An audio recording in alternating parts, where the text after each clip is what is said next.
got mail.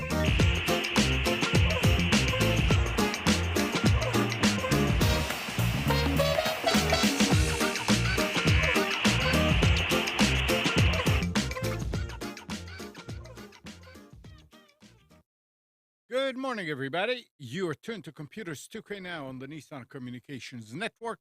I'm Amnon, your host for the next couple of hours, along with Katie. Good morning. Good morning. And Nick is here. Also, good morning. And Spence is here. Good morning again. Good morning again. Gal is traveling, so he's not going to be with us. Our number is 919-518-9773. Computers 2K voice on Skype. And today's show is made possible by vMix Software and is sponsored by Tom Sinclair of Live Streaming. Amnon, I really do believe you need to rework the show's travel policy and PTO policy. Oh, Okay. I'm gone. Thank you. Bye. Yeah, for real. I mean, Do what? I know you have a flex. You know, these companies offer now these unlimited PTOs, and you're getting taken advantage of. Well, I am ducking his pay. You know, no okay, well, doubt then, about okay. it. I deliberately did not renew my Alaska contract with you, Jeff, because of that Andron's contract. He was going to sue me. Yeah. Mm. I mean, So come on. I had to get out of that this year. It's a given. Are you guys hearing me kind of low? A little bit. A little bit. When I'm talking, Well, your microphone is about no, it's not. half a foot from your. No, Pull your mic a little closer. Doesn't hurt anyone. Even if I go like this, Yeah. I mean, It's a little bit the, better. The DB display is hardly moving. Well, time to turn up your mic then. With you guys, it goes all the way where it's supposed to go. Yeah. All right, we'll see. Yeah, well, that's better. Well, Amnon, if you pay for each of us to get a Starlink account Yeah. so that we can join the show from wherever we are, Yeah. yeah, I'd like that. Yeah, but you're going to have to carry that Starlink setup with you. problem. Yeah, that's not going to be very comfortable. I watched a video on the technology behind Starlink. It was Oh, really? actually it was very well done. The only thing I didn't like about it was the graphics. They used graphics to explain the difference between a Starlink satellite and regular satellite TV. And they showed the satellite TV satellite going around the Earth and the Earth turning in the other direction. And it's like, wait a second, this is completely wrong. Yeah, it's It geostationary. would stay over the same place on the Earth all the time. That's what a geosynchronous or geostationary satellite does. I don't Yeah. know. I don't know what you're talking about. That's how space works. No. So for like satellite television and even for satellite internet, like Excite or Exceed or whatever the hell the name of it is now, It's a fixed location. it's a fixed satellite, Yeah. Katie. So they send it up to a point where it is literally fixed in space. So it doesn't really move. Mm-hmm. But the Starlink technology, it Moves. uses orbit. phased array techniques like phased array radar, which was originally a top secret thing developed by the Department of Defense. Don't talk about it. No, I You can't can get talk us about it. banned on But YouTube. now it's like, and they had on X, they keep advertising a sale on, well, they did, it's not this week, but they had a sale on the antenna.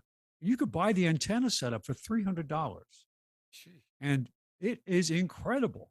I mean, it's the only motor that's in it is to basically do the initial setup. Once it's done, everything is done by beam shifting. And they can get,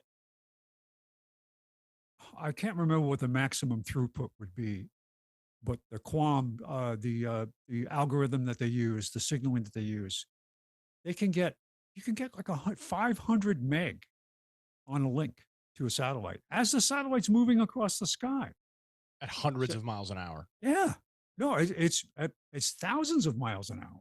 Oh yeah, Because if it's going. It's in low Earth orbit. It's going over. It's like every 8 minutes you attach to a new satellite.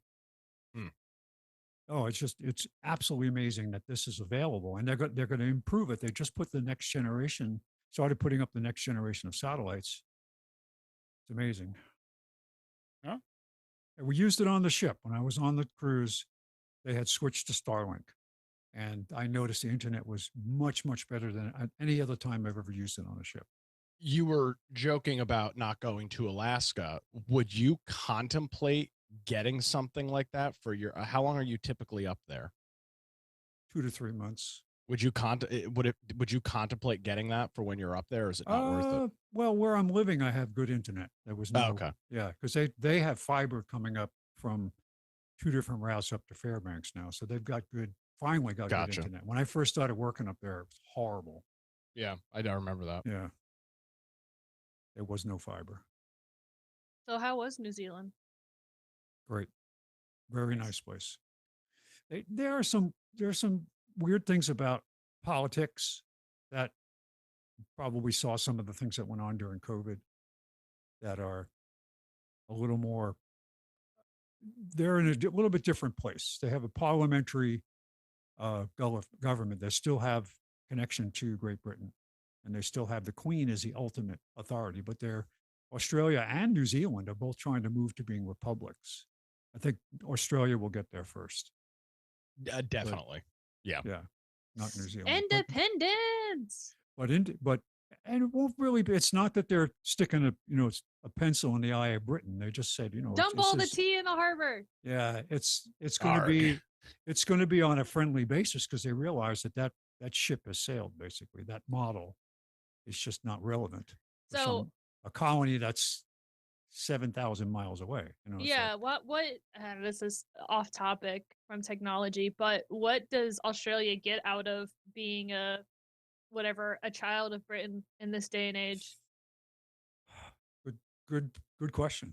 I don't know. Because I can understand it beforehand. Like you have the backing of the British, whatever, but now it's just like, who cares? What do you get out of your HOA? Nothing. Okay, there you go. Nothing but problems. I'm going independence. I suspect it's a similar relationship. They'll be able to print new money without the Queen's image on it. Yeah, that would be nice. Oh. Or no, excuse me, the King's image. King's image, they're still wild. Everything that's printed is still the Queen. So Really? Yeah. They were the first country that I was aware of that had plastic money. Yeah.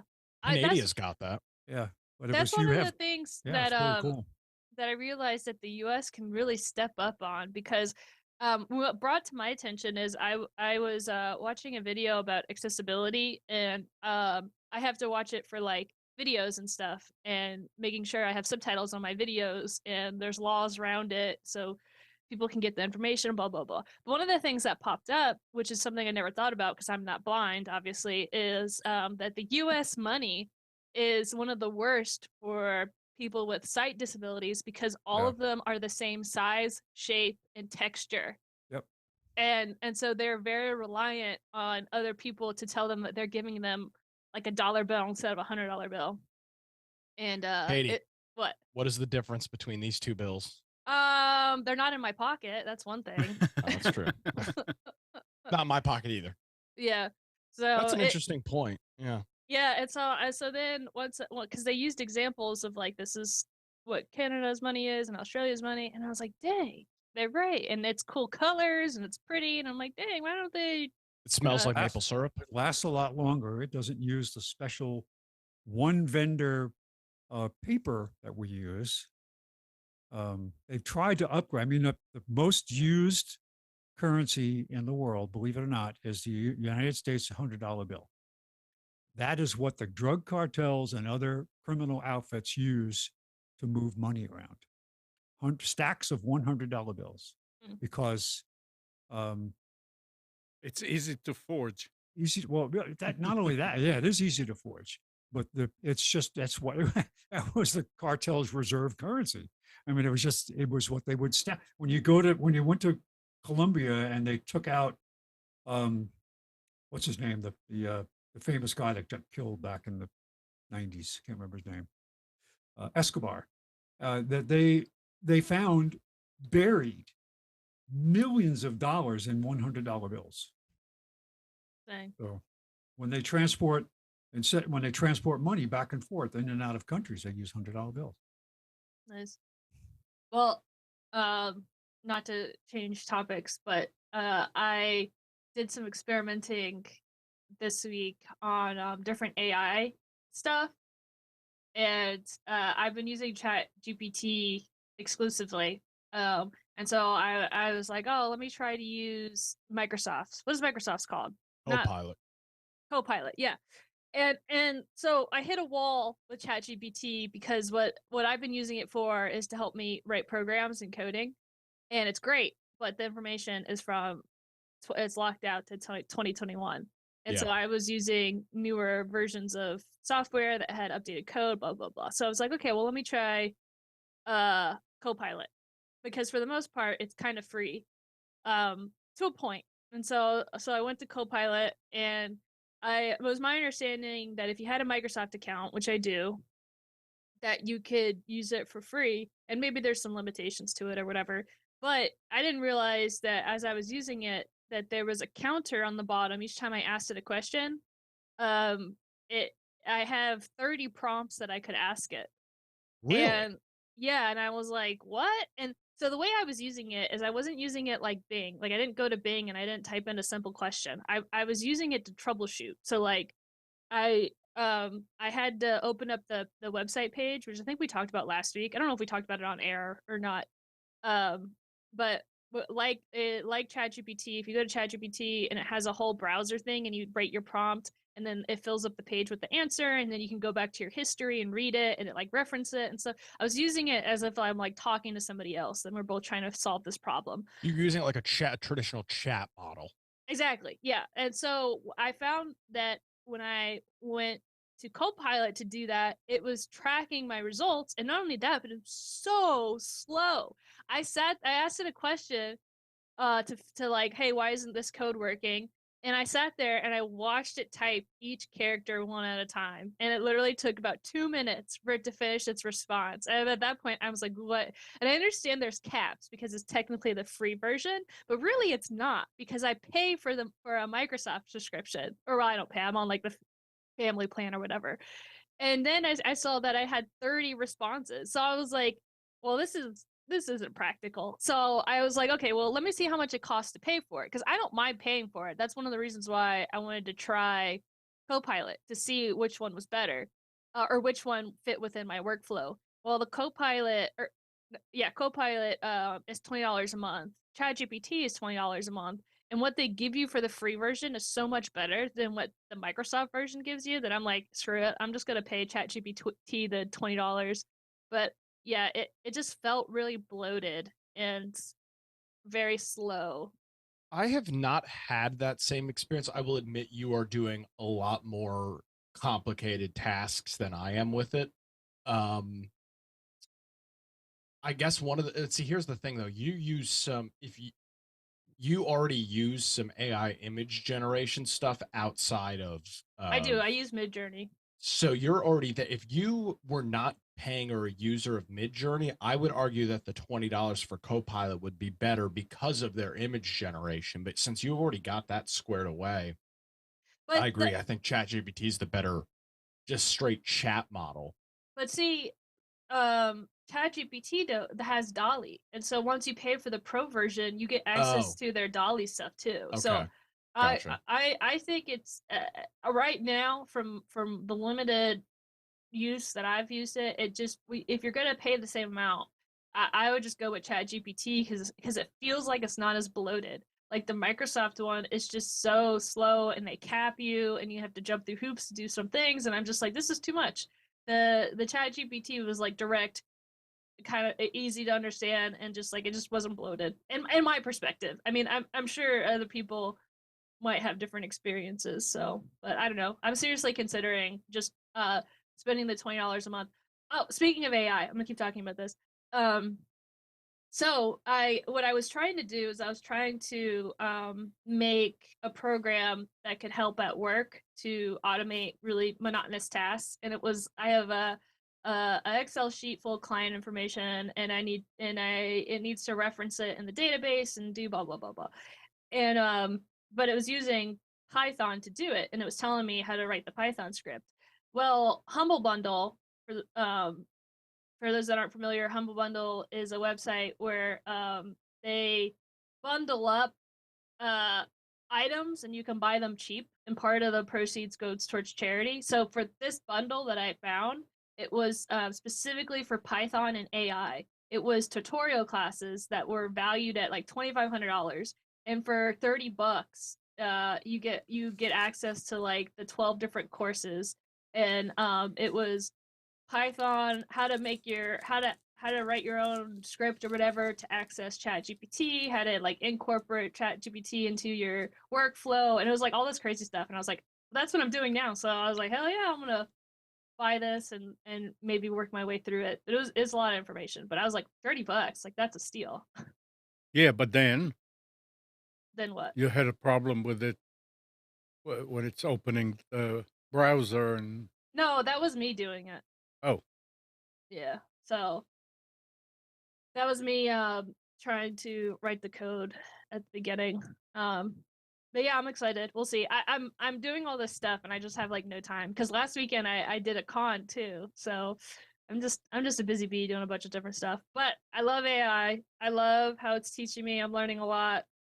And it's gotten to the point where it's there's starting to be more resources out there to help get to help customize your AI experience, which is what these classes are.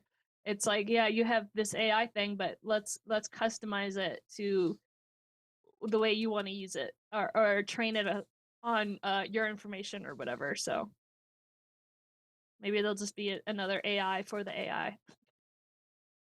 there was something here. There was a story about the AI store. I don't know if I kept it, but they said that it's full of spam now. The OpenAI. I believe it. Like a double-edged sword. Yeah, I don't see it.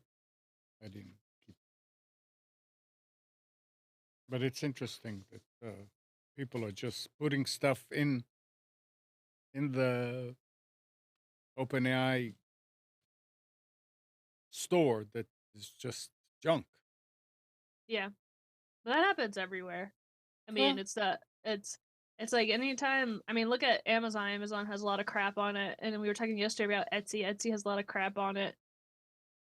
Once something becomes mainstream, it's like it just starts getting a lot of crap, and you have to become like a detective to pick out the good stuff. But the thing is, you're using it to help you become a better producer, and Yeah, I'm it's excited. working. I And mean, that's there's a lot of tasks that are very annoying to do on my computer that a few years ago, I don't know if people remember, I was talking about learning Power Automate, which is the Microsoft um step-by-step thing. You didn't need code, but it automated tasks for you.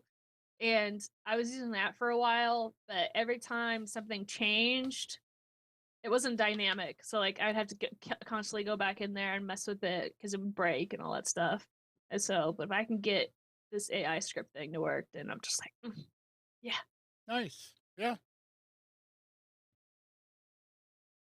Um, going back to my level, Nick, you know the gain button on the uh, DBX, Sure. the first. So it's click, click, click, click, click. Mhm. So I just went up one and back down, and it's perfect. Yeah, So it got a little it's dust in the pot. clean. Nick. Amnon has dust in his pot. Yeah, That's what it sounds like. yeah. Sure. Oh It man, it, Amnon, it you need makes to it. find a better supplier. Nick, what can you tell us about? Was it Truth? TruthSocial. Yeah. Well, Trump needs to make a $500 billion bail, so he's got to have equity to do it, and he's going to put his social network live Monday to hopefully get a $468 million bond from all accounts that I understand. They said That's that the real he can thing get. behind it. It's interesting. I read a lot about this over the last couple of days and the implications. And there are some people who are absolutely losing their minds over it, and all legit, basically. There are some things that could go wrong with it. One person was claiming that he couldn't do anything for 6 months and he said, well, and one person pointed out, hey, his son is on the board. they'll remove any restrictions.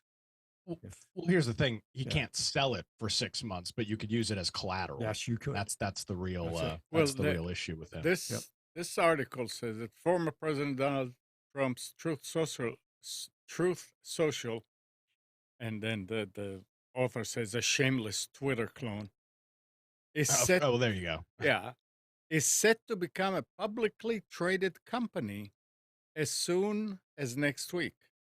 Uh-huh. Shareholders of Digital World Acquisition Corp voted on Friday to merge with Trump Media and Technology Group, the company behind Truth Social. The vote is a culmination of a years-long saga attempting to merge Trump Media with a publicly traded company in what's known as a SPAC, S-P-A-C deal. And they said that he's standing here to make $3 billion from this. Yeah, Digital World is a company that theoretically doesn't have a product or doesn't have. They are a Well, it's all vehicle for digital. buying. A vehicle for buying. Oh, yeah. And they a special purpose acquisition company, they call it. Yeah. SPAC. Is it? Interesting. What'd you say, I'm not Nick? the biggest fan of Truth. I'm not. Doesn't have an app. I'm kind of locked into the Twitter ecosystem. For what too. I do. So I'm set up to get notices from Truth once in a while from certain people, but that's all I use it for. Me too. It's not something I fawn over. I'm sure it's a fine product. It's just the things I'm doing, the information that I'm looking to get is on Twitter. It's not on Truth yet. No, it's not. Yeah. Well, and it won't be. Well, we don't have a crystal ball, but at this point, it will not serve your purpose. Yeah, I mean, I don't have a crystal ball, but I can say pretty confidently the stuff I'm trying to do. It predominantly is North Carolina political news. Most of that is not going to make its way onto Truth. I can say that pretty confidently. Okay. And they're doing a reasonably good job. The people who are posting on X from North Carolina. Yeah. The North Carolina politics is very popular on X, which is great. Makes my job a lot easier. And talking about media and stuff like that, I've got this story here. It says, into the depleted field of journalism in America, a handful of websites have appeared in recent weeks with names suggesting a focus on news close to home. DC Weekly, the New York News Daily, the Chicago Chronicle, and a newer sister publication, the Miami Chronicle. In fact, they are not local news organizations at all. They are Russian creations, researchers and government officials say, meant to mimic actual news organizations to push Kremlin propaganda by interspersing it among an at time odd mix of stories about crime, politics, and culture. So they are creating some some things that sounds to the average person, oh yeah, nice, and a newspaper, American newspaper, but it's not. This is not just the only source of this. It's everywhere. It is done by people in the United States, it's done by companies in the United States, political parties in the United States all do this. They create fake news organizations. There are really no reporters. It's just used to spread or put stories out there, narratives out there. I did a pretty big story on my show about this a few months ago. There's an outlet in North Carolina called Cardinal and Pine, which is just very similar to this. It's run by a group called the Courier Newsroom, and it's essentially it's a political super PAC that spins up these local newspapers and local outlets.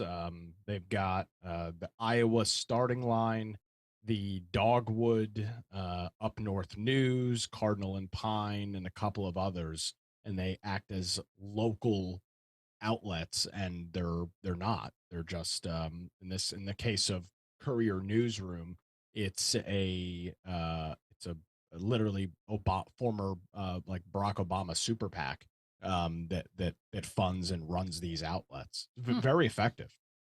Oh, very yes. effective. Yep. Oh. It's a shame because I mean I've been cynical about a lot of stuff in the last couple of years, but this is like anything I read now, I have to go and look at the source, because unless you know and vet the source, it's like don't get too wrapped around it. It's too bad, but it's working. Yeah, it's working for them. Have you seen the story about the Apple side channel vulnerability on the M1, M2, and M3 processors? I did not pin it here. It's a hardware flaw that cannot be fixed. Talk about it. Well, this came out, it was reported to Apple back in December by a working group. It was actually done by a bunch of academic researchers who looked at it, saw the vulnerability and verified it. But it can steal crypto keys from Apple processors and M1, M2, M3. And the only way to mitigate it is with software. And that will be it will definitely have an impact on performance. So this is a big deal. And it can be done with remote execution. It's not something where you have to physically be at the machine. So you can actually load malware that will do this attack, steal crypto keys. Now, what that means as far as how that opens up the machine, I don't know that to the depth of what that means. But I would say that it's getting a lot of attention now the last couple of days.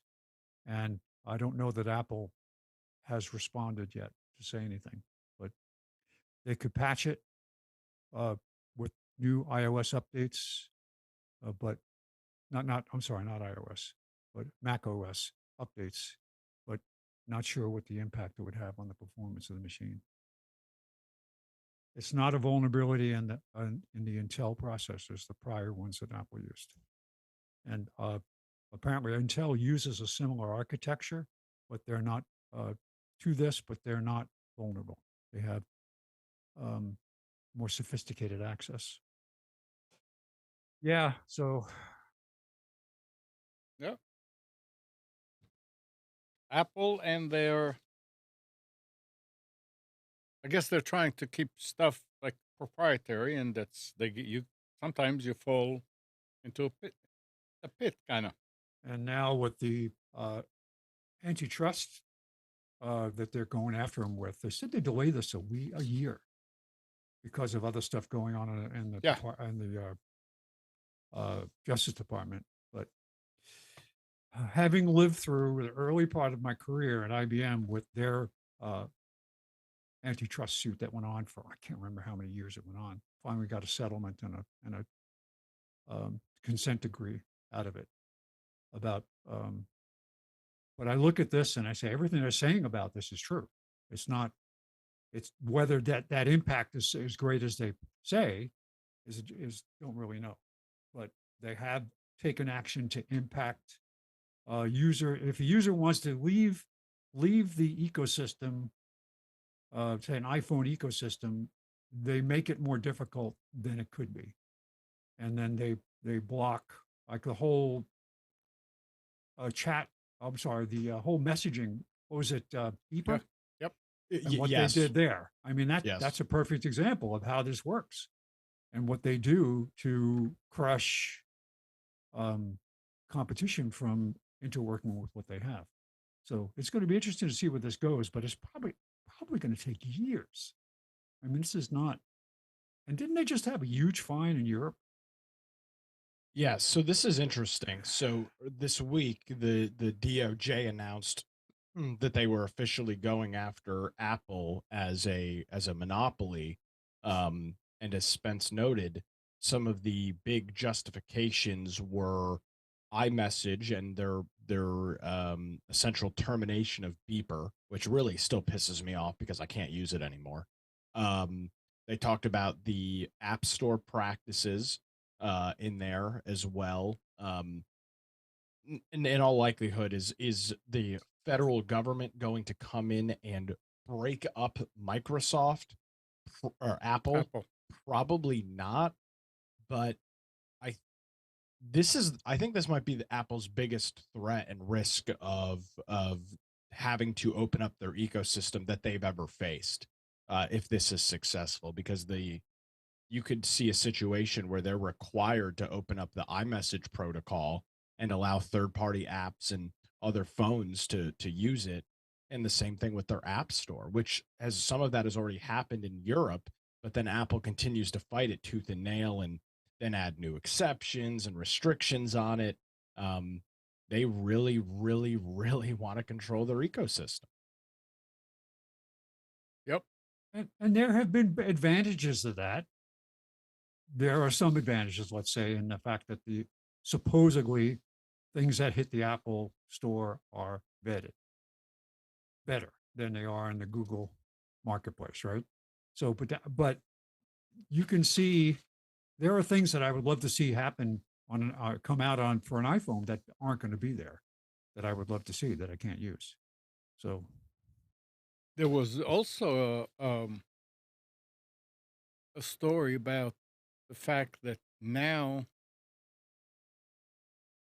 they are going to, I mean, there's a bunch of apps that don't cost money.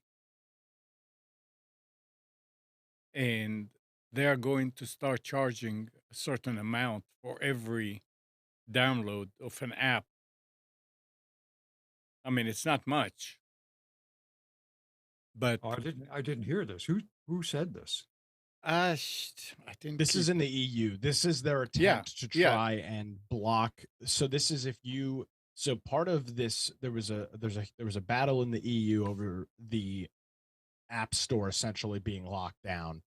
So the way that Apple's getting around this is they'll allow these third-party apps, but they will charge per download, which of course will make it unusable. Right? No free app developer is going to pay to What? make an app available. Right. So and, that's their workaround for this problem. and they were saying the article was talking about the fact that what happens when a free app goes viral? This is going to cost a fortune for the developer. I mean, if you But talking this about is only not on the Apple App Store, though. That's the key. yeah.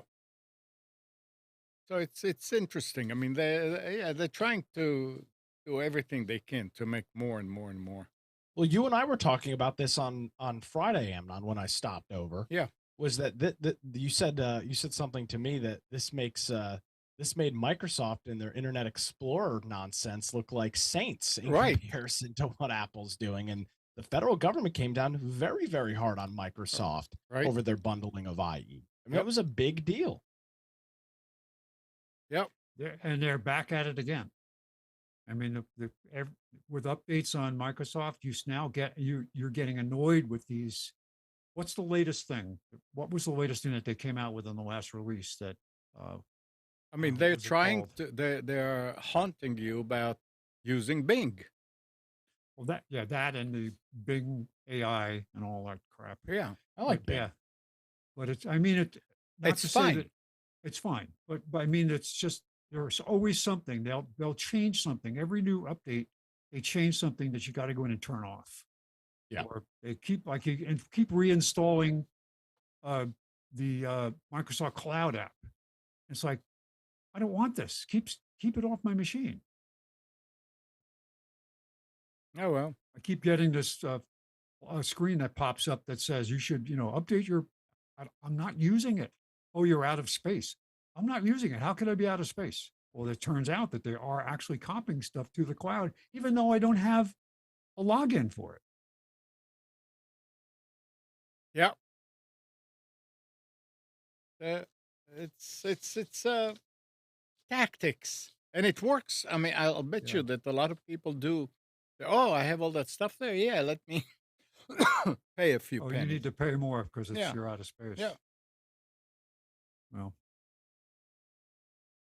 But the one nice electromagnetic pulse is going to fix it all. I'm going to be selling. I'm hush your acquiring mouth. a library of paper books that I can rent out to people when they need to read a book. Oh, Yeah, I don't want that to happen. That would be, although I saw something, I don't know that it's true, but there was an interesting post on Twitter about how there's a warehouse that NASA has all these old vehicles in, like from the 60s and 70s. yeah. And they said, why do they have this? And they have pictures. Now, obviously, there's a warehouse somewhere that's got vehicles that were used by NASA. Is it NASA that owns it? I don't know. But hey, if you had an event like that, electromagnetic pulse event, all these vehicles would still work. Yeah. And you, Amnon, you've got several that will continue to work. Yeah, I mean, it's going to break electronics. Yes. Yeah. And if the car does not have any electronics, like all the old cars, they don't have electronics. Maybe your radio will go. I don't. Yeah. If But, it has a supposedly, I still don't know what the effect would be on old ICs. So yeah. yeah, I would like to understand more about how that would work and what the implications are. I thought about getting a couple of 55-gallon metal drums and just rolling my battery backup and auxiliary battery into that, like lay them on their side and just make a flat bottom and roll them in there and store them in there instead. We still have power. My refrigerator, as far as I know, doesn't have any chips in it. Well, that's good. What do you mean it doesn't? I don't think my refrigerators have. They do. They do? Yeah. I mean, Well, they I have. think about the newer one I have does. The older one, I don't know that it has. All of them have some kind of a controller board that's Yeah, got that's maybe true. a chip or Yeah. two. So is Icebox going to be relevant now? You can It's, buy ice and just, yeah. but you'd like to think that here's something that's enclosed in metal. So why would it get hurt? But yeah. And how well enclosed does it have to be? Yeah. That's true. I was I had to go. Hannah asked me to go help her fix a little board over at the lab at the university, and she was doing experiments, and she took some kind of a circuit board, and it was in a box, and she closed it and latched it, and she started working with it, and I said, "What's this?"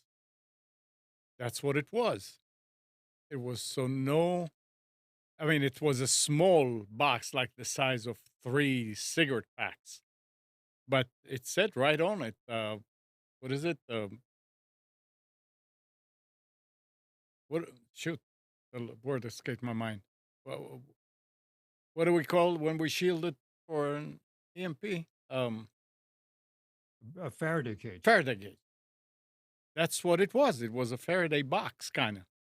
That nothing from outside is going to affect it. So that's what they used. It was It's an interesting. but that was a solid box, right? Yeah. what a Faraday cage. If I went to a Right. museum where they had a Tesla coil, Yeah. and they were generating, and the guy was sitting in a Yeah. cage. What do we have? Metal cage Yeah. being protected from. He had his, the control panel for this display was there. Well, why does the Faraday cage have to be solid I have to no idea. protect us from electromagnetic pulse? Is it the wavelength that's too small that gets through it? I don't know. I've Or seen some when I was reading about it years ago. Some of them that just had a couple of arches, yeah, and it and I mean, you worked. could walk between. You can walk out of it with no Yeah. problem. But it would protect against that. Well, that's the principle behind Yeah. protecting lightning protectors on the house. Those Yeah, that too. air Yeah. tubes. It makes a cone of a Faraday effect below it. Yeah. So Yeah. maybe there's a way to do it without going crazy. I Oh. was thinking the Quonset hut behind me would be perfect if I could find a good shaped Quonset hut and build it in the backyard. I could put everything in the Quonset hut. You could. You wouldn't I, know until it happens, though. I've tried whether it worked or not. All right, Nick, you ready? I am. All right. Katie's still here? I'm vibing. Okay, perfect. I've got an image for Katie here. Uh-oh. So I had a Copilot generate this image of Katie as if she was having an issue with her AI chat model. That's me. Very, I do this. very simple prompt of this. This was generated by Copilot. So that's what's going on there. That's Thanks. extremely accurate. Courtesy of our good friends over at Microsoft. I have a quick, sorry, not to just take away from this, but what is the copyright implications for this? Yeah, nobody knows yet. That has not been handled in the courts yet, and I have no idea what the result is going to be. Last I heard, and I am no authority, it's that anything you make with AI, you don't own the copyright material for, meaning you can't copyright it, but that doesn't mean you can't sell it. But then on the flip side of that, you have to prove that it was generated by AI, and that's the hard part. Yeah, think about the implications of that. You can't own the copyright, but you have to prove that you're allowed to use it. Right? Pretty Well, much. yeah, it's a big gray area. It will straighten out. Give it time. Yeah, give the courts 15 years, they'll figure it Yeah. out. Yeah, by that time we'll just download images to our brains. Yeah, pretty much. All right, let's do it. Speaking of Microsoft, look at this. A Microsoft Surface laptop. This one is a couple generations old. But these are really nice laptops. This is their MacBook equivalent that Microsoft makes. So this is a Surface Laptop 3. It's a 13.5-inch touch screen. It's got a Core i7 processor, 10th gen, so it is a couple generations old. It does have 16 gigs of RAM, and it sports a 256 gigabyte NVMe drive in it, so it's got decent storage space. It's got USB 3, mini display port, and it does come with Windows 10 Home. So that's kind of the age of this. Obviously, you get a free upgrade to Windows 11 for that. This is a refurb according to Woot, which is where this is being sold, and it's on sale for $429. So you can check that out over at Woot. Check this out. We talked a little bit about those frameless TVs last week. And we were talking about LED, Q, LED, OLED. This is a regular LED television, but it's got very, very thin bezels, as you can see on it. There's a little bead across the bottom, but on the left and right, and then the top part of the TV, very, very thin, very, very thin bezel. This is a 75-inch 4K, which means it's 2160p, frameless Roku smart TV for $448. So incredibly cheap. Mhm. It is only 60 hertz. So if you're looking for high refresh rate video gaming, this is not the TV for it. In terms of connections, 3 HDMI ports, and it does have the Roku built in. So you don't, If you want to use Roku, you don't have to use an HDMI port for that. It's got a composite input for older devices, USB, an Ethernet jack, and then a coaxial connection as well. Plus, it does have optical and a headphone jack. So you can check this out over at Walmart. ONN is their brand, and that's on sale for $488. Last week, Amnon mentioned that Walmart was starting to sell MacBooks. And in fact, they are. This is an older generation M1 MacBook Air 13.3-inch laptop that is being sold by Apple through Walmart. It's not a third party that's selling it. This is it's got an M1, 8 gigs of RAM, a 256 gigabytes worth of storage, and that's on sale for $699. So you're saving a couple $100 on that if you're buying it over at Walmart. It does seem to have some good reviews, at least because it is a brand new product page, and there's been, according to Walmart, 500 plus bought since yesterday, and it's currently in 200 plus people's carts. So people are obviously buying this directly from Walmart, so you can check that out over there. I will admit, I don't know anything about this brand. Have you guys ever heard of, Spence, maybe this is more for you. Have you ever heard of KMC in terms of home home appliance stuff? Okay. No, and in fact, I saw that. I was looking ahead at that to see they have a KMC store. I do now that I opened up the store, the logo does look familiar to me. But just reading KMC before, I didn't know. They make a lot of things. Again, I don't know the details of the company. But if you go to their Amazon store, you do see that they make a lot of products. They have their own smart app as well. Anytime you're looking at these smart appliances that have to use their own app or their own ecosystem, their own infrastructure, it's something to be mindful of. But as cheap as these are, to me, it seems like the risk might be worth it. So this is a 4-pack of low-profile Wi-Fi wall outlets. These look pretty much the exact same as the Amazon smart plugs. They've got a little LED on the front indicating whether it's on or off. There is a physical power button as well that you can use. And because it's got a slim design, it doesn't block some of those other outlets. You can get 4 of them for $10.24. So you're spending $2.56 per plug, which is so incredibly cheap. This product specifically does have good reviews on Amazon. It's got 4.4 out of 5 stars with a little over 320 reviews on it. So if you're in the market for these, pick it up. Worst thing scenario, works for 4 or 5 years and then it stops working. You can pick up some new ones. I don't think the $10 price tag is the end of the world. The key to this is how well they integrate their skill with Alexa if you use of the A word if you use it. Now they do say that it is very easy. It's compatible. Yeah. Yep. Easy compatibility. I have some stuff that's been disappointing. You've heard of the Fight Electric? Yeah. Yes. They've been around a long time, and you could buy that stuff at sometimes you saw it at Costco, sometimes you saw it at BJ's Warehouse, and I did buy a bunch of plugs from them. And unfortunately, now the skill keeps dropping off of the A word. I don't know why. Yeah. If I use the app, they work. If I use the skill, they don't, and they disappear. So it's frustrating because I did use them for several things around the house, and now I had 3 of them. I have to abandon it. Can't use it. It's not reliable anymore. And that's their back end. What were you going to say? That's where their connection to the skill connection to the Amazon side is failing. Nick, so with all this stuff, I just say buyer beware with it. It does say it connects with A word, Google Home, as well. So again, buyer beware. $10. Your risk is relatively small. So check that out over at Amazon. I think I'm going to pick this up this afternoon. This is a refurbed Western Digital UltraStar hard drive.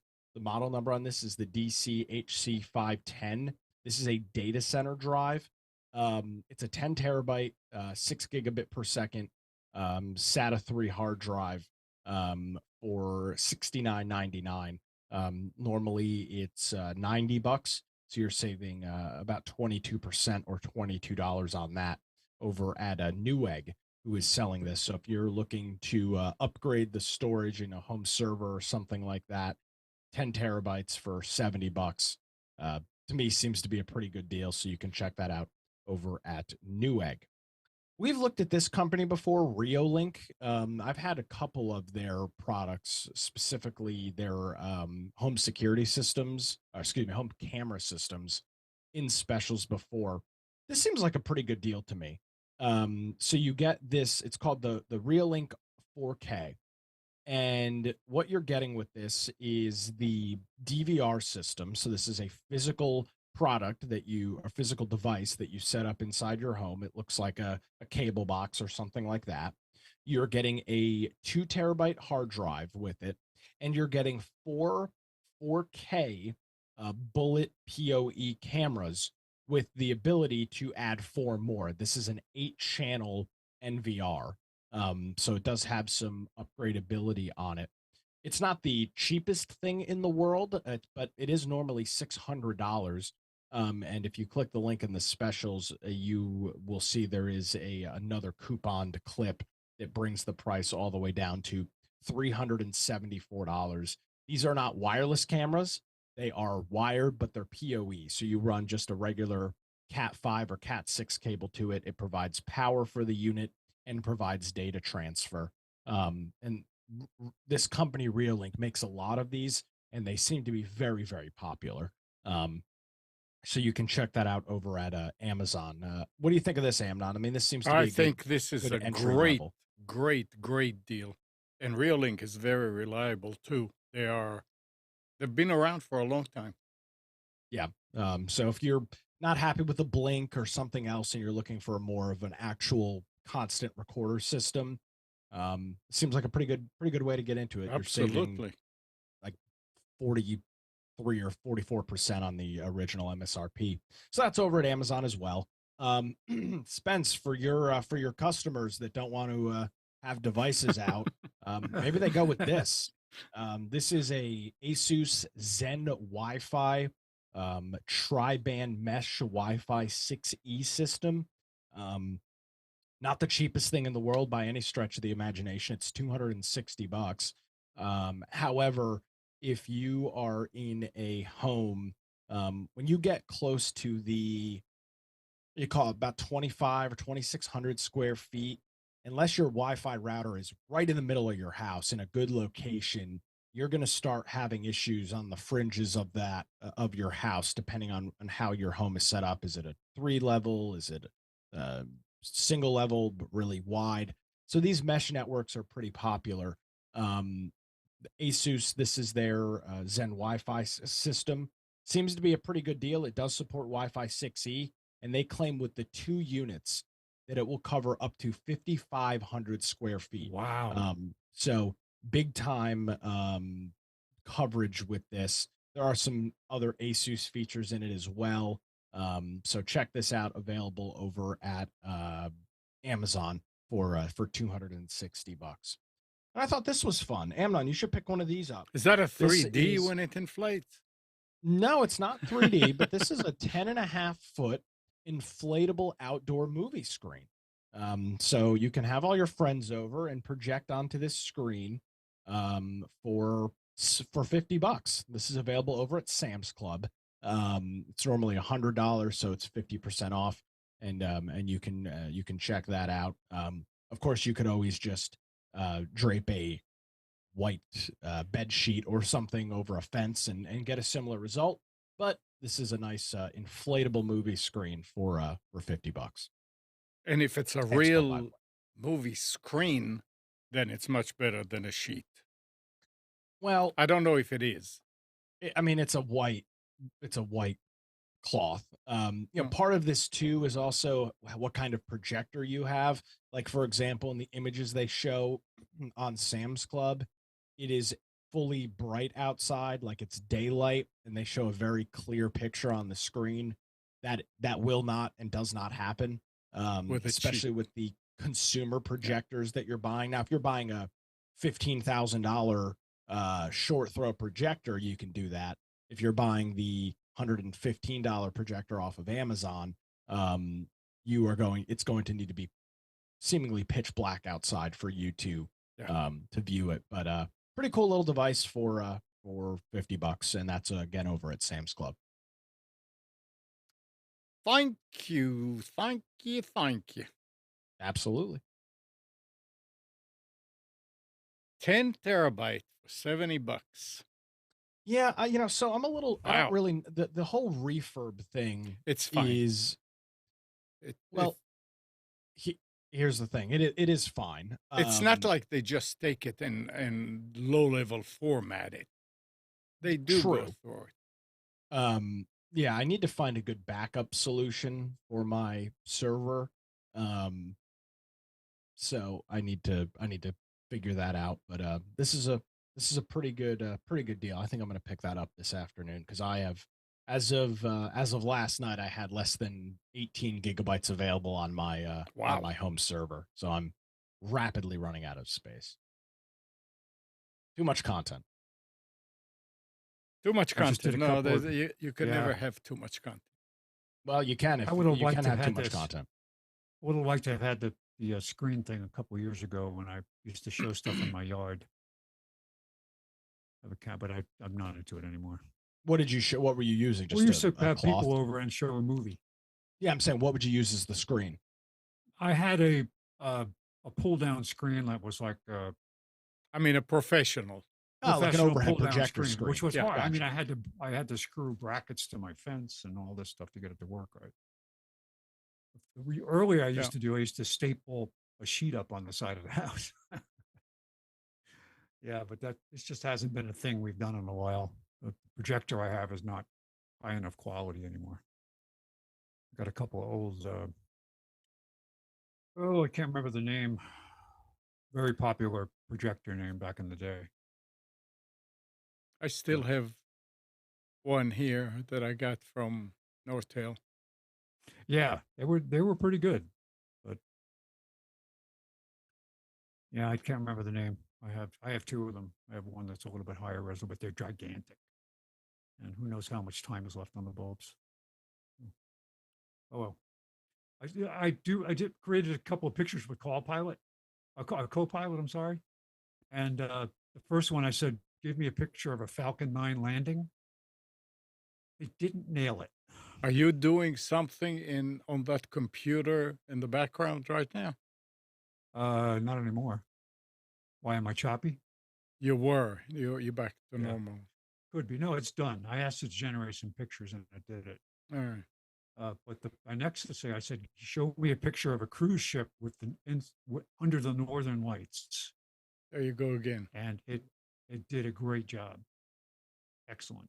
Just really nice. So. Yeah.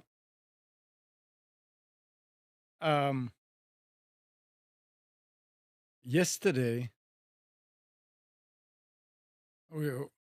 Katie and Donna were here, and we were talking about some video that they're going to display to present at Donna's place, and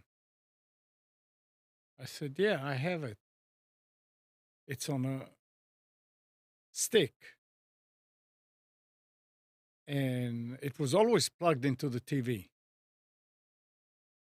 And I went to look to make sure it's there. And I said, no, it's not there. Then I saw that it was on the mantle. It was just sitting there.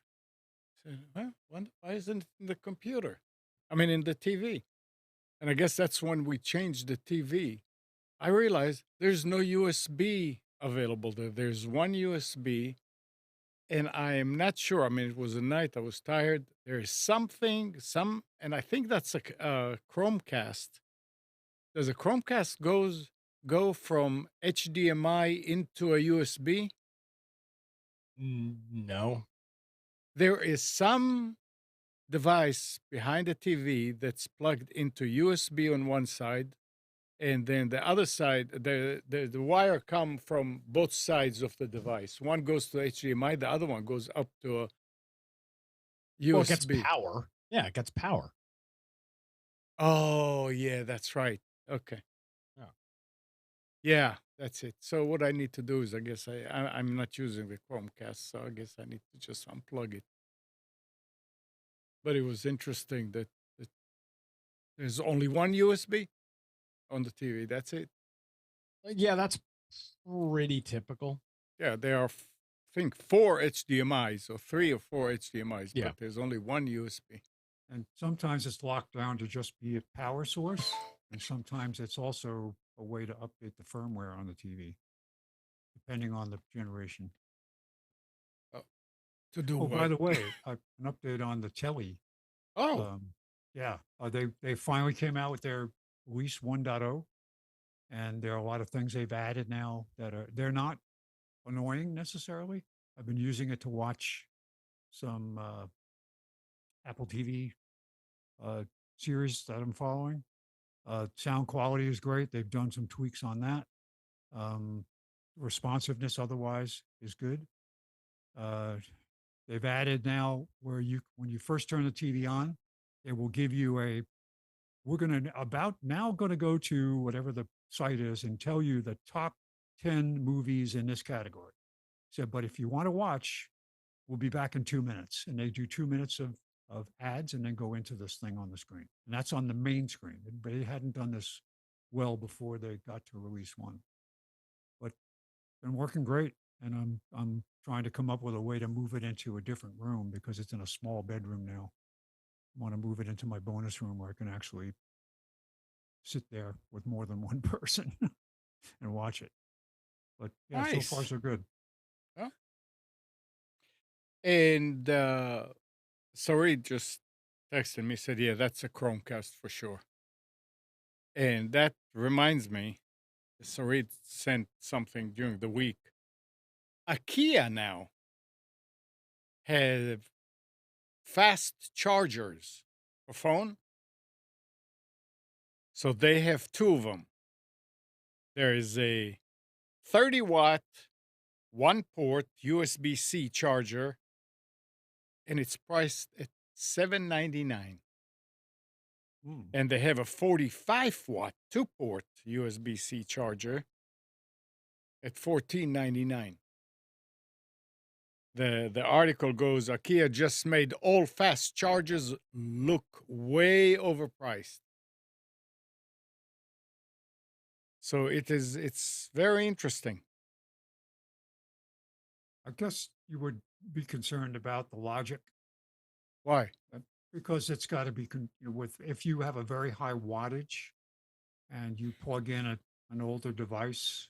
I don't know what the implications of that are. Like rapid chargers go with higher wattage to do the charging, and Yeah. if the system isn't, if what you plug into it isn't capable of, You couldn't plug in anything old because it's a USB-C only. Oh well, that would And help. and Okay.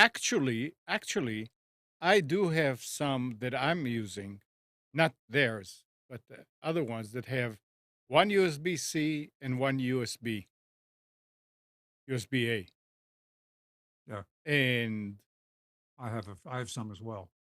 the USB-A is not putting as high wattage as the USB-C. They're already inside. They are set up that they're not going to do anything to an older device. Does it say what the maximum shared wattage is for the charger? Yeah, they're all, yeah, I read about it, and it divides it in. If you have the one with the two, Yeah, that's 45 watt, it's 22 and a half each. watts each. Yeah, that's good. That's a lot of watts. Yeah. Yeah. Oh yeah. When I And charge, it's cheap enough. I have my Apple Watch go into a charger station at night, and it's plugged into USB-C. Yeah. And it definitely charges. If I have a USB-A to C adapter to charge, which I travel with, there's a little magnetic disc that came with the watch. It takes a lot longer to charge, but when I plug it into the USB-C, it charges it very fast, but it gets hot.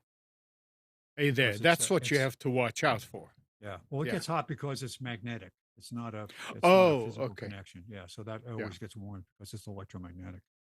So, Oh. yeah. Well, but anyway, IKEA. Interesting. I would like to think that they're not going to sell something under their name that's going to give them bad rap. Is it you have to assemble it like you do furniture? Comes in a They box give with you little tools and you yeah, have to they put it give you together? a tube of glue and Yeah. right. How many wooden pegs does it take to put it together? Okay. Microsoft last week announced a preview release of Windows Notepad with Oh, thank God. built-in spell checking. What? I said, oh, thank God. It's got spell checking and an autocorrect feature. That's Wow. nice. Microsoft says they are rolling out this preview to insiders in the Windows 11 Canary and Dev channels, but it may take some time before it's available for everyone. With this update, Notepad will now highlight misspelled words and provide suggestions so that you can easily identify and correct mistakes. Neat. Well, I just realized. What? I just realized something interesting. I was talking about buying that new hard drive. Yeah. Uh-oh. So before I did that, I was going through my virtual disk setup. I realized that I have a 3 terabyte drive in there right now that I was only allocating a terabyte for my virtual machine. So I just added another terabyte and a half. We're good to go. Yeah, but that's still a good price. But yeah, well, I mean, it'll be a good price when I need to buy it in 5 right, years. exactly. That's what I'm It's saying. taken me that long to get to this point. So now I got to figure out how to expand I'm going to ask ChatGPT, or excuse me, I'm going to ask Copilot how to help me expand my disk size. We'll see what it comes back with. Well, Copilot is run by ChatGPT. Well, that's true. All hail ChatGPT. We love ChatGPT.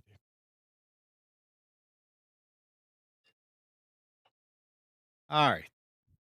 Let's see. When it tells you, it'll be a good idea for you to tell us what you need to do. Yeah.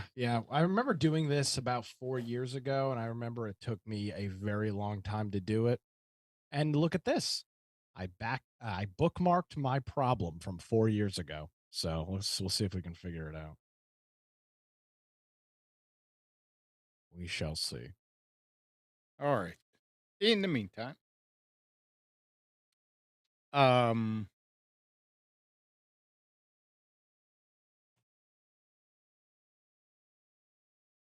so here you were talking about the Surface in the special. So Microsoft has announced 2 new Surface devices: the Surface Pro 10 for business and Surface Laptop 6 for business, both featuring Intel's latest Core Ultra processors, a dedicated neural processing unit, and a new Copilot key for AI-powered features in Windows 11.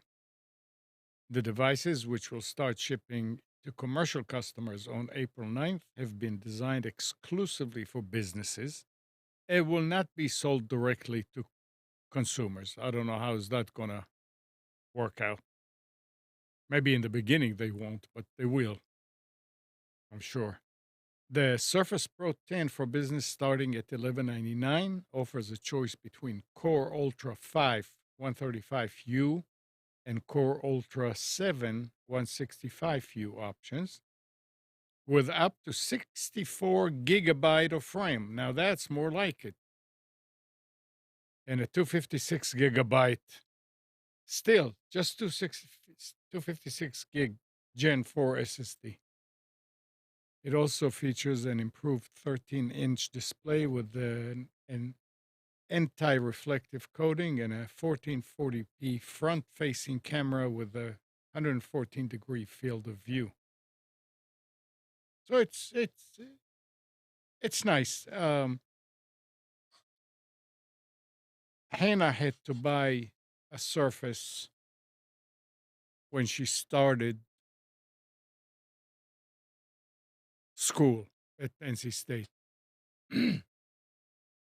And I think it's a 3. I'm not sure. But it only has 128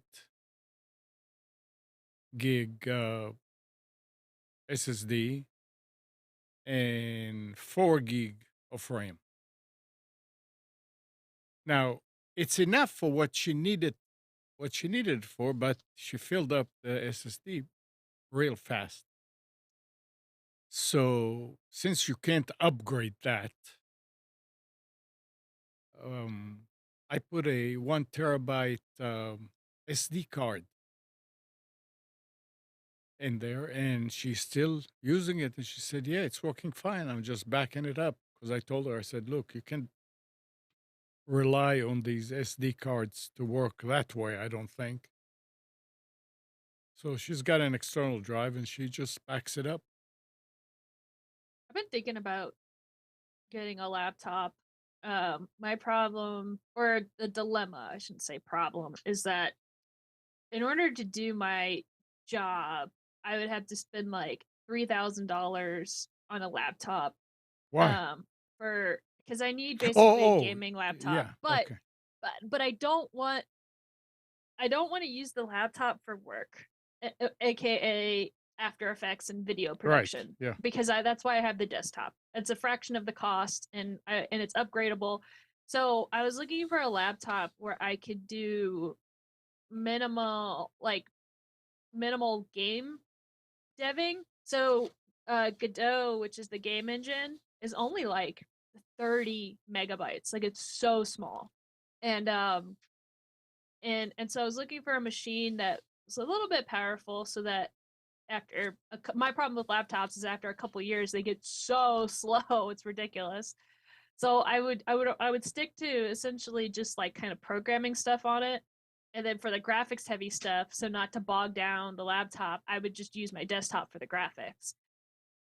And then maybe use the laptop as like a multimedia machine as far as like watching Netflix on it or whatever. So I was looking at the Surfaces, but I've heard mixed reviews about how they get really slow after a while. And even Hannah, I think she mentioned that she was really frustrated with hers. Mm-hmm. But I don't know. I'm looking for something that won't break the bank. It's maybe around $500. But I needed to have uh more than 16 gigabytes of RAM. Yeah, and that's kind of you're looking at a high end. Yeah. So maybe a laptop's not in my foreseeable future at the moment. Nope, Yeah. it's all right. It's fine. Why would you want a laptop anyway? I mean, you're working Um from home. well, I'd like to get off of my computer, get off of this chair cuz I'm literally in it like 15 hours a day. And so if I can migrate Oh, to different places, um and also too I'd like to be able to continue learning and doing my programming stuff when I'm just not at home.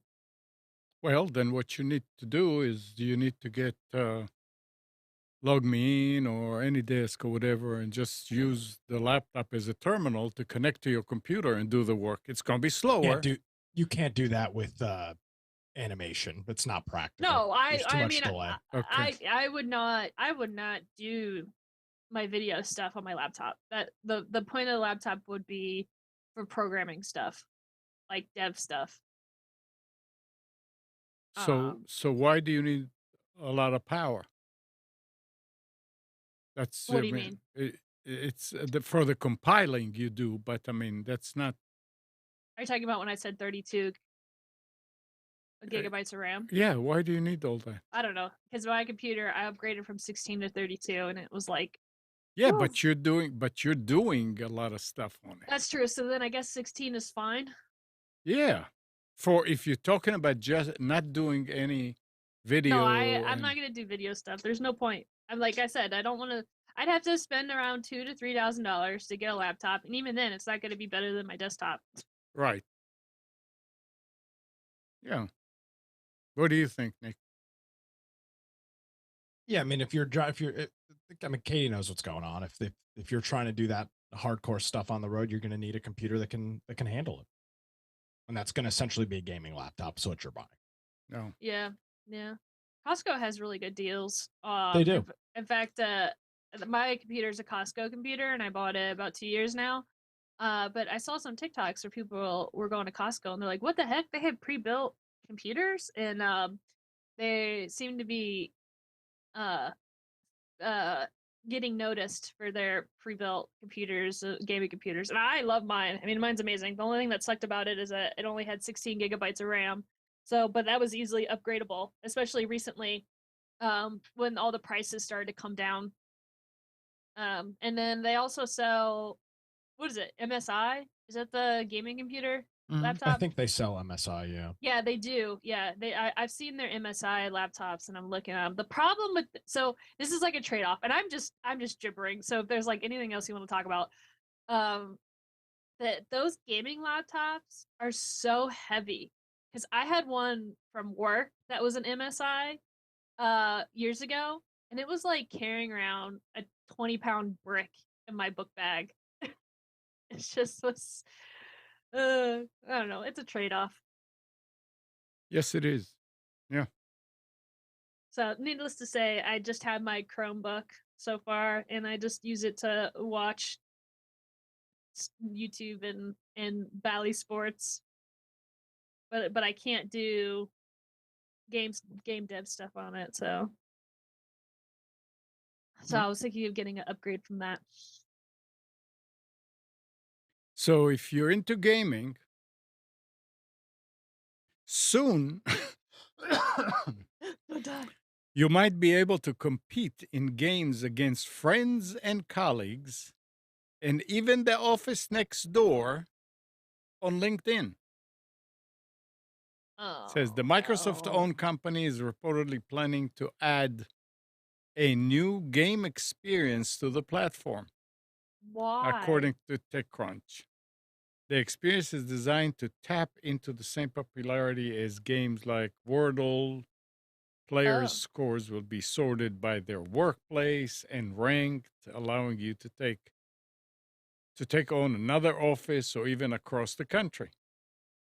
App researcher Nima Auji posted photos of the gaming experience on Twitter, on X, on Saturday.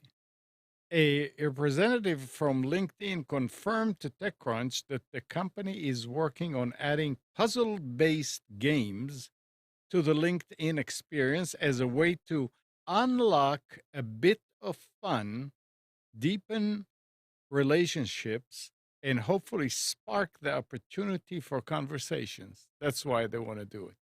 Yeah, yeah. Well, I can see it. My first thought was that they were gonna add something like Flappy Bird or something. Um, so I was like, what? But they're angling for the New York Times. That's interesting. I do like the competitive aspect. I mean, those games aren't for me. I'm awful at those games.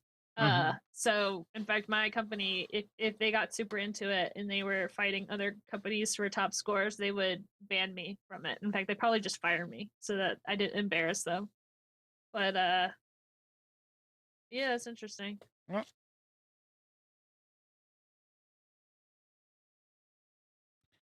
um, also yesterday, here's something interesting. Jacob was here, and we were talking, and they bought that vacuum cleaner that you were talking about, Nick.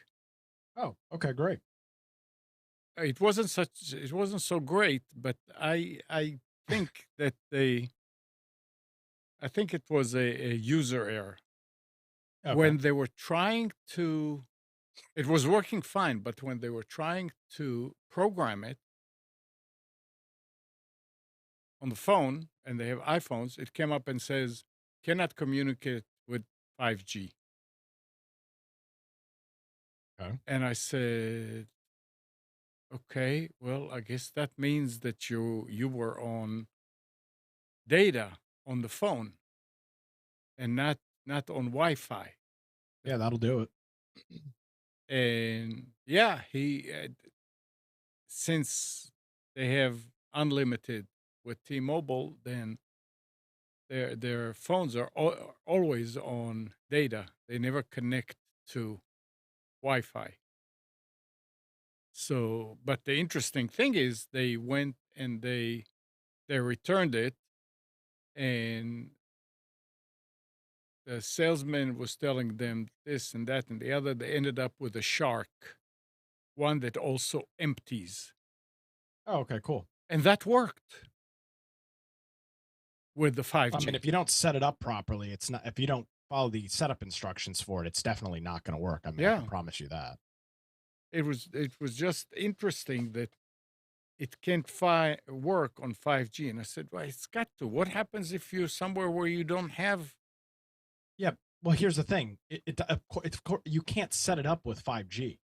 You have to connect. I mean, all of these devices have very simple, like all of these devices have setup instructions. You have to connect to the device to set it up. Well, I mean, Amnon, you've installed smart plugs in your house. How do you yeah, set them you up? have to. Yeah, you have You to connect go. to the device locally, then you Yeah. tell what Wi-Fi to connect to it. Right. If you're not connecting to it, it's absolutely not going to work. True. Yeah, I didn't think about it yesterday. So you hear, Jacob? But it's fine. I mean, they really wanted something that will also empty. Oh, perfect. Then there you go. But they said that it worked great when they just let it loose.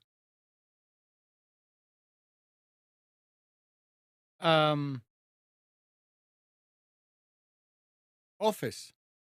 Microsoft has announced that the next subscription-free version of its Office suite will launch later this year.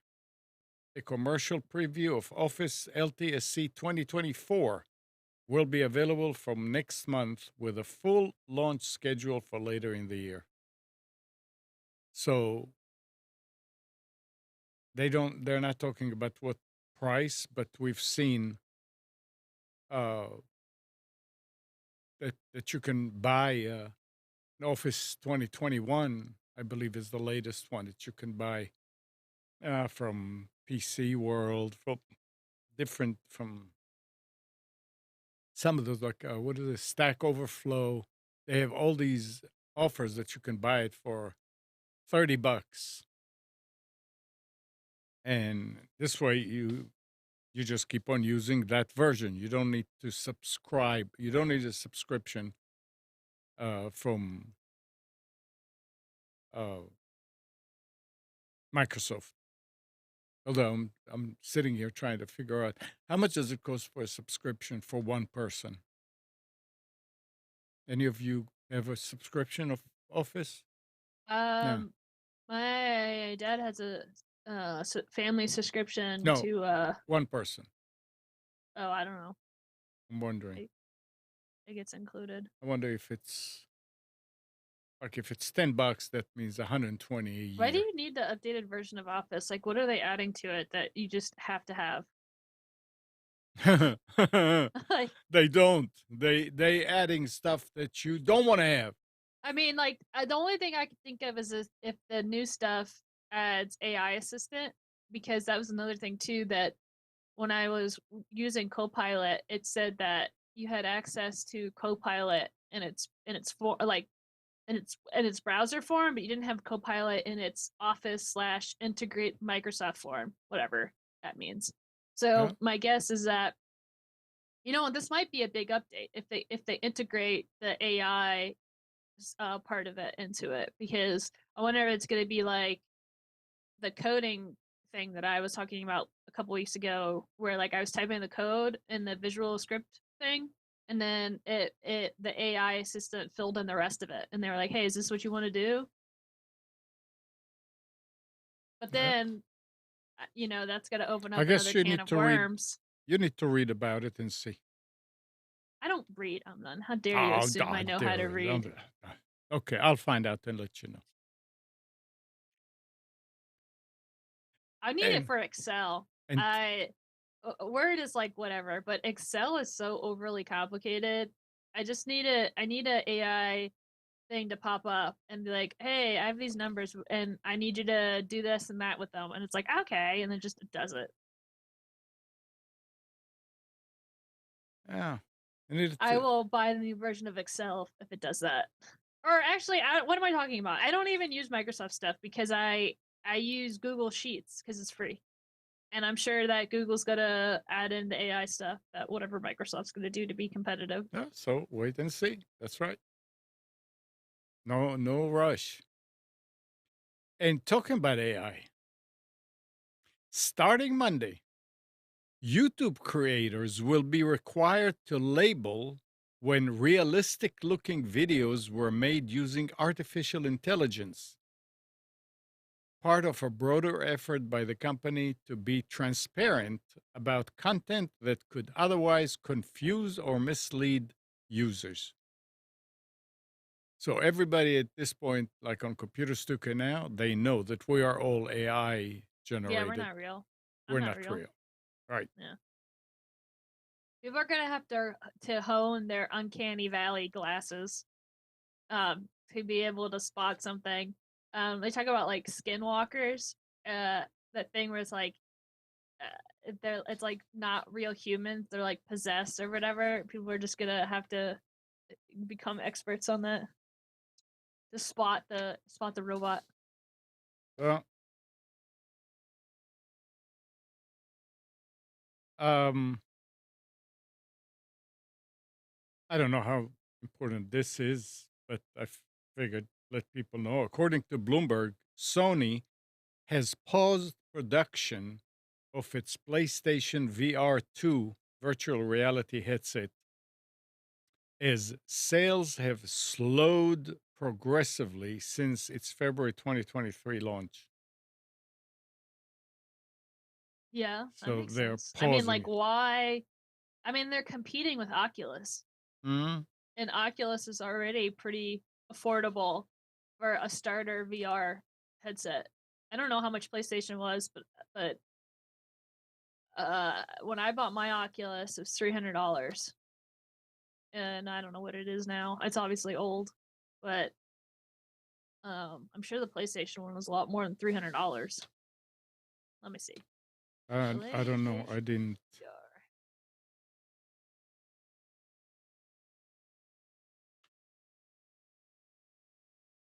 Um, Oops. Hold on. What? I'm about to have the price. Oh, they don't tell you. Why don't they tell you? What in the world? They don't tell you how much? Yeah. Interesting. PlayStation. Did you guys hear anything this week about predictions for all of the AI that people intend to turn on in the next few years about the power consumption?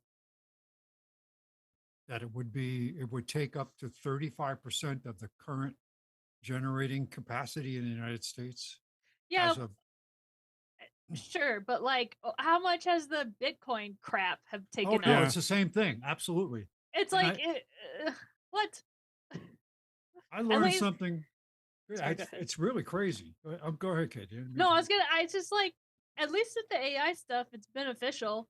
Like the Bitcoin crap is just people digging for gold, and just using up all that wasted space for monetary reason. I mean, there's a technology that's popular out in the West, specifically in Wyoming and other places where there were natural gas, a lot of that natural gas production going on that's been cut back. And it's where you take this standalone, it looks like a shipping container, You bring it in there. It has generators that run on natural gas, and you build, and it's filled with very high-end Bitcoin mining servers, and they bring in a link to it, a high-speed link to it, and they put it out in the middle of somebody's ranch, and they run it, and it doesn't use any power off the grid. It's powered, it's self-powered, and it's fascinating because it makes people a lot of money. They're converting some of these old unused farms. It's popular now to buy cattle ranches from the original owners when you have a lot of money, like Hollywood or other people with expendable money, buy these ranches and now put these devices on the ranches. I've got some room in my backyard. Can I put one of those things? Have you got a natural gas mine? Oh, no. Or well? I'm pretty sure my HOA would frown on that. I could tap You into never to the city gas. You never know I'm sure they until wouldn't try. notice. Until you try. So I just need to buy a big plot of land somewhere where there's natural gas, and then I could be rich. Yep. But at first I have to be rich to get rich. Or what if you get one of those containers, but instead of natural gas, you just have like a huge wind propeller? Yeah, that sure would let you do that. Yeah, because then it would stick up 100 feet in the air, but it's all natural. Yep. All right. Big issue with that is that they've actually given exemptions to wind farms from killing endangered birds because of the amount of birds that the giant windmills kill. They gave them exceptions so that they don't have to follow environmental laws or conservation laws about protecting a certain species. So they've given them, federal government's given them exemptions, which sounds crazy.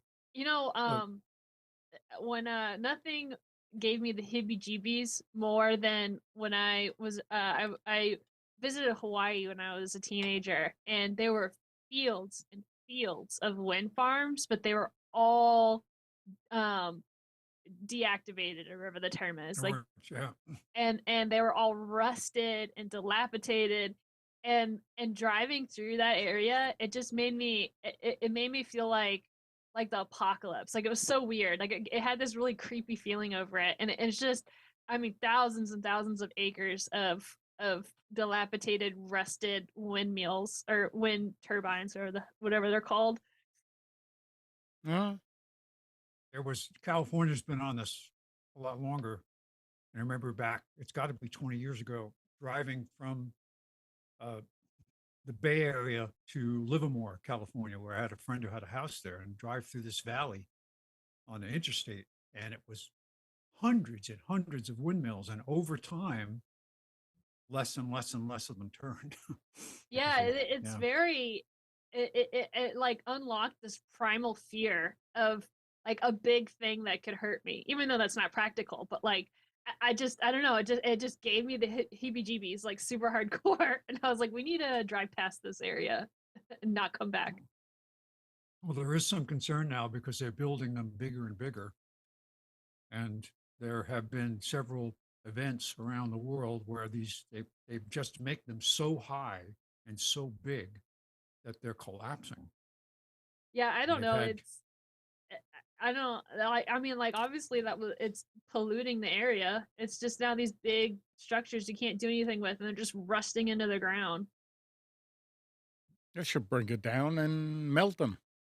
That was a big, I don't know if it's a lawsuit or a protest or whatever, because they wanted to put a wind farm off the Massachusetts coast.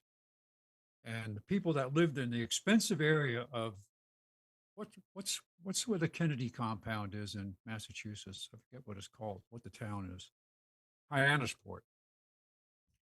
They didn't want to have windmills that were viewed from their property, and they had it stopped. And they had it. I don't know if it was moved or just canceled because no, we don't want to look at windmills. So, yeah. Well, all right. if you're using a Microsoft network, Microsoft server, Microsoft confirmed that a memory leak introduced with the March 2024 Windows Server security updates is behind a widespread issue causing Windows domain controllers to crash. This is coming from Bleeping Computers. Friday, Microsoft wrote that the issue was resolved in the out-of-band update, only available via the Microsoft Update Catalog. The update is not available from Windows Update and will not install automatically. Bleeping Computers reported the leak only affected enterprise systems using the impacted Windows Server platforms, and home users were not affected. But Microsoft confirmed it impacted all domain controller servers with the latest Microsoft Server 2012, R2, 2016, 2019, and 2022 updates. So if you are one of those that installed a Windows Server at home, I'm sure the people that at work, if you have a Windows Server, you have an IT department that probably knows about it. But if you installed a Windows Server at home, there is a problem. I had one. I don't have it anymore, but I had Windows. What'd you say? 2012.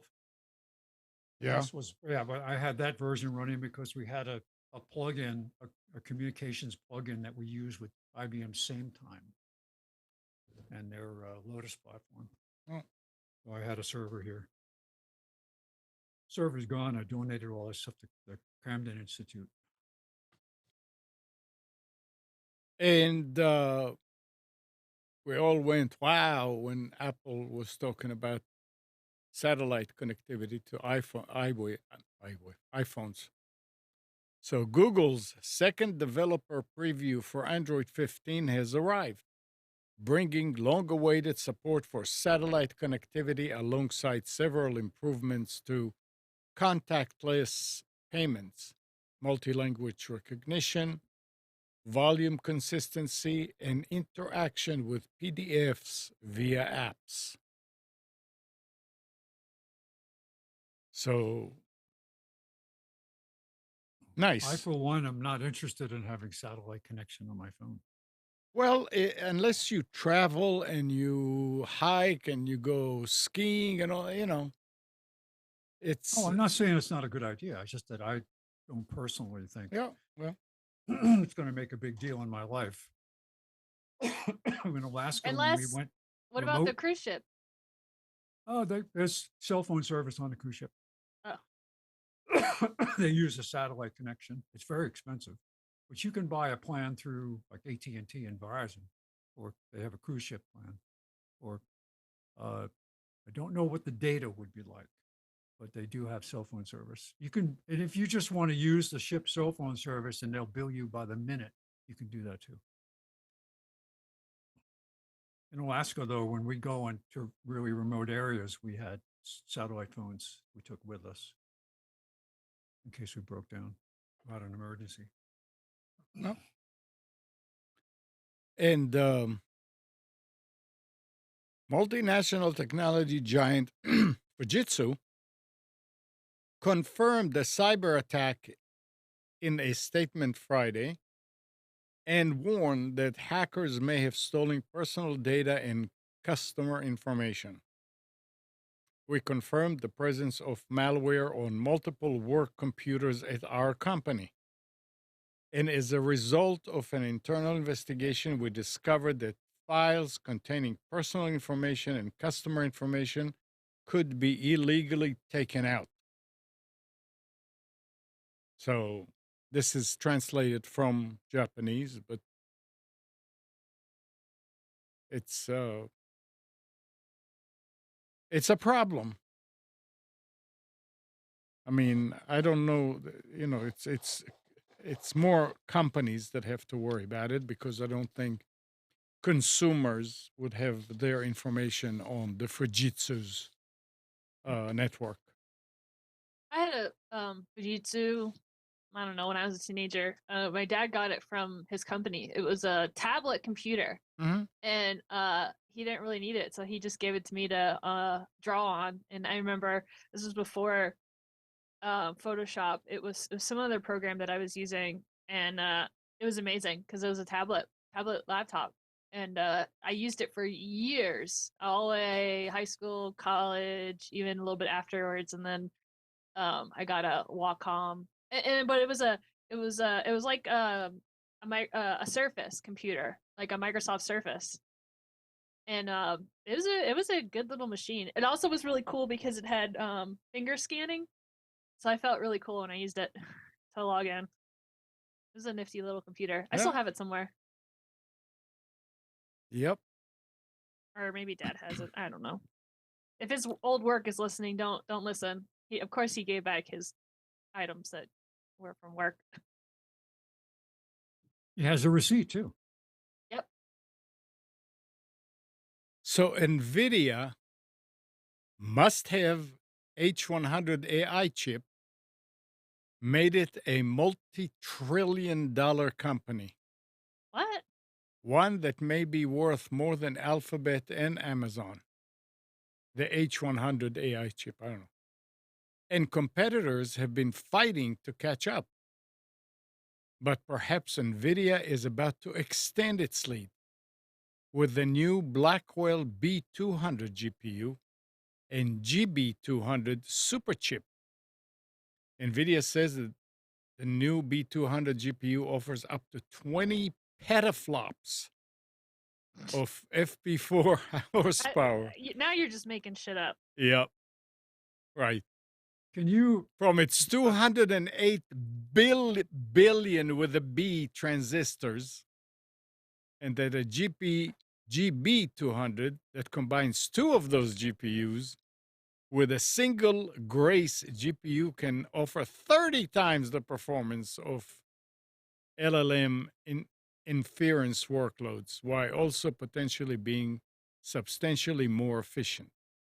It reduces cost and energy consumption by up to 25 times over an H100. So apparently the H100 is the current one. That's amazing. NVIDIA. And you said $1 trillion. Nvidia has $1 trillion now, or did I misunderstood what It you were says saying? Value of the company. Yeah. That It sounds like made BS. that chip made it a multi-trillion-dollar company. Yeah, but I don't Right. know. Okay. Like every time we talk about Nvidia, they're always like laying off people or having problems. And so what? They released this chip, and now all their problems are gone. I Or don't am I know. not understanding?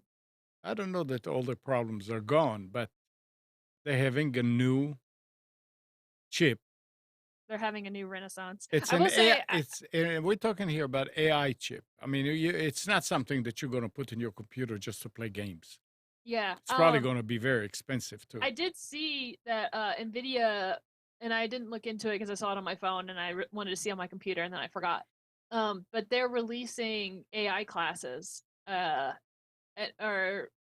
What it was like how to program for AI or something. I don't know. I guess it had something to do with their chip. But I glanced at it the other day, and I was like, "Ooh, I'm gonna look this up later," and then I forgot. But if anybody's interested, NVIDIA is trying to get more people to do the AI stuff, so they have free classes online. So how does it differ? I understand that with GPUs and like Bitcoin mining, for example, that's kind of they can still certain tokens can be mined by using GPUs, but Yeah. they've got specific ASICs now that are designed just to do Bitcoin mining. So you wouldn't need that. You'd have a purpose-built machine just for Bitcoin mining. So how does a GPU interact with AI that requires so much processing power? It's that specific kind of processing power. You have any idea No. why? Why? I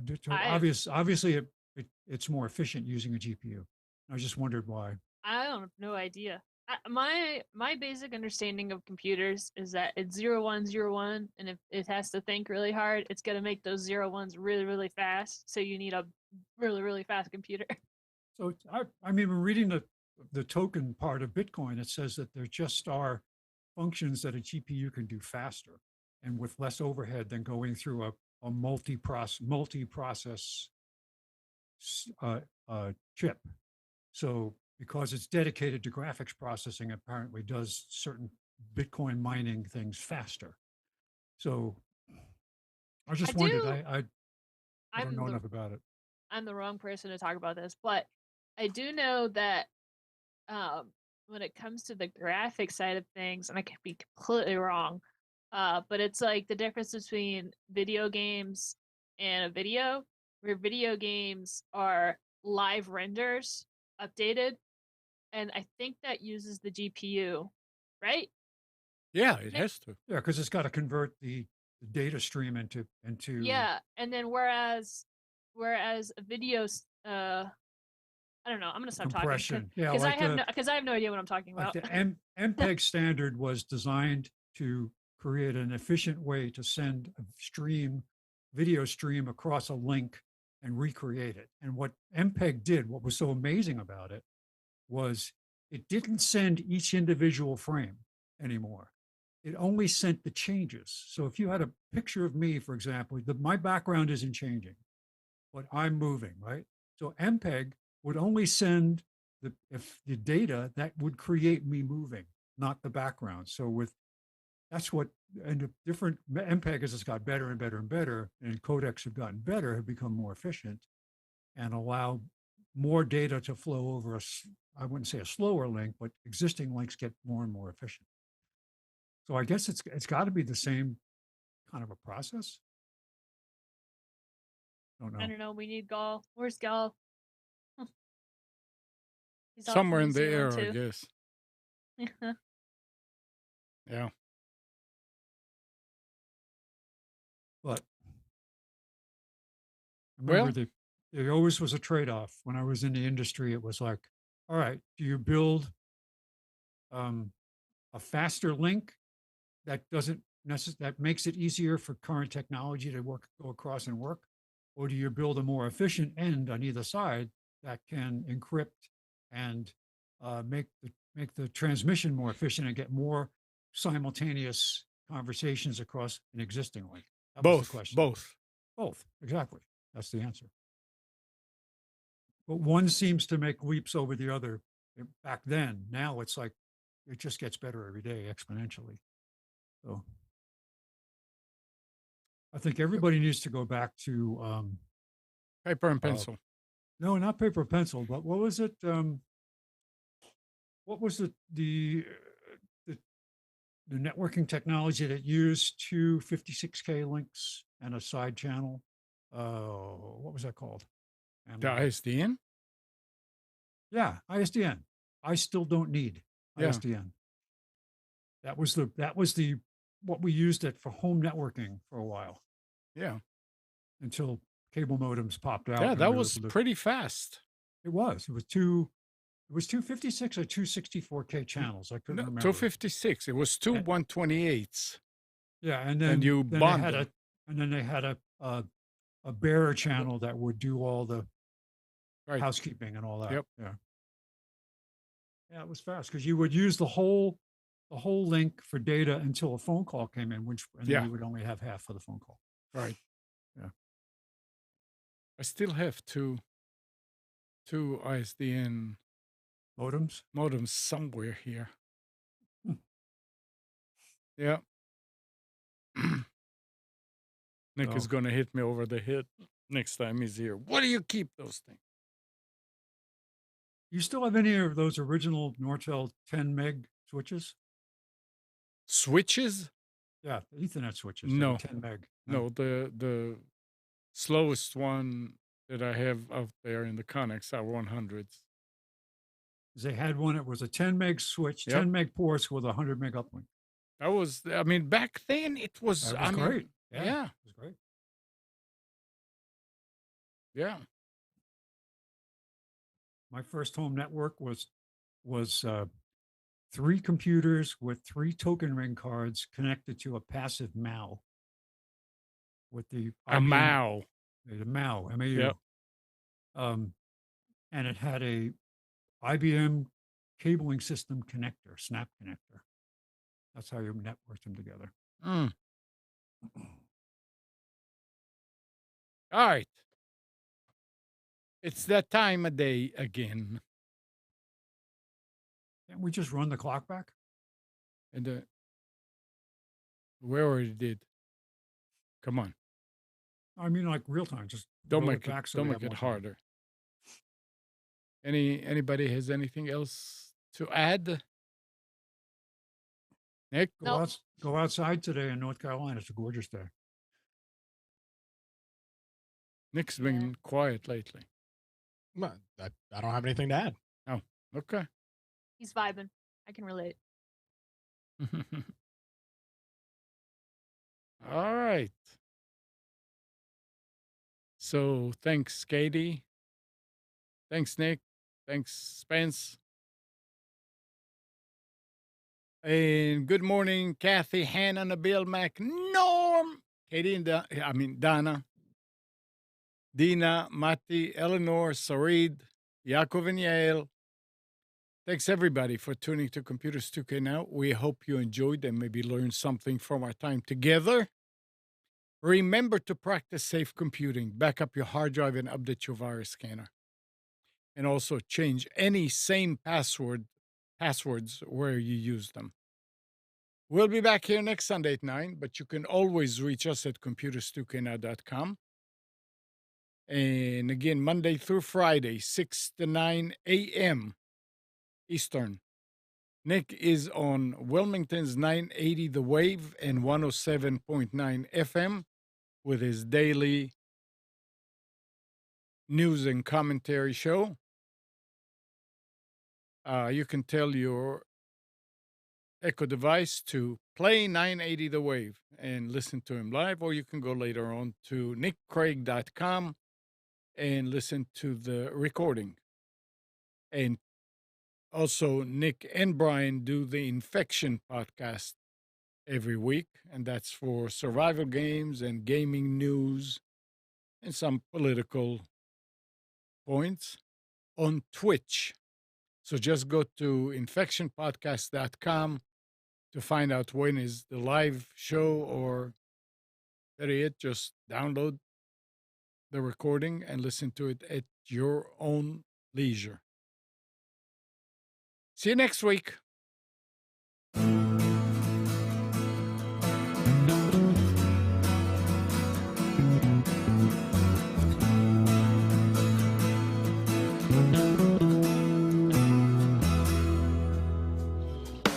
You are tuned to the Nissan Communications Network. If you tuned in too late, you can always watch each program in its entirety or download an MP3 audio file of it in the archives section at nissancommunications.com. Don't forget to subscribe to our YouTube channel, follow us on Twitter, and like us on Facebook. Sponsored by StreamingGear.com and DeltaForce.net.